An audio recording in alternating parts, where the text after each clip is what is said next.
Heddiw yma, banana caramel.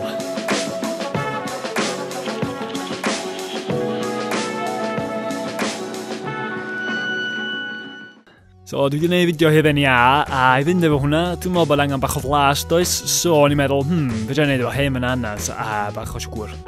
Banana caramel, de? So, be nes i oedd hen dric bach, os da ni'n mynd yn ôl i'n banana bread yn y microwave.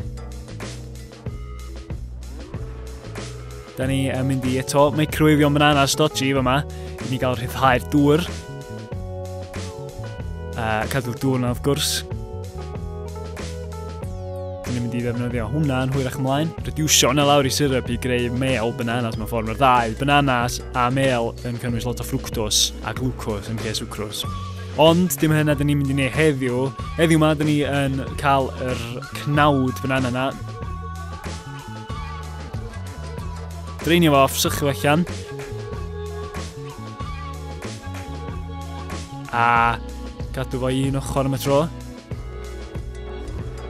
Nesa, dyn ni jyst am gynesu bach o siwgr fyny. So, siwgr brown di hwn.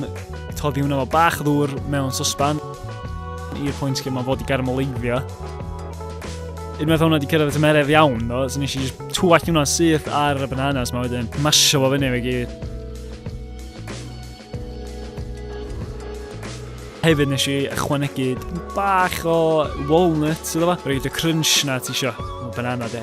Swirlio fo gwmpas bach. So, na chi de. Os chi'n gwybod beth wneud i'ch bananas hen a ddim mynaf neu banana bread, ewch hal na'r ffordd a jyst cynneswch siwgr, swallio ar ei benno a gwnewch banana caramel topping. Ond am y tro, ewch ymlaen i'r fideo ice cream os ydych chi eisiau gweld lle mae hwn yn mynd a cael fideo bach mwy diddorol. Am y tro ddo, gethon ydw i efo artisaniaeth.com, liciwch, share'iwch, gwnewch whatever, ewch i'r blog, diolch am watchad a welai chi tro nesaf.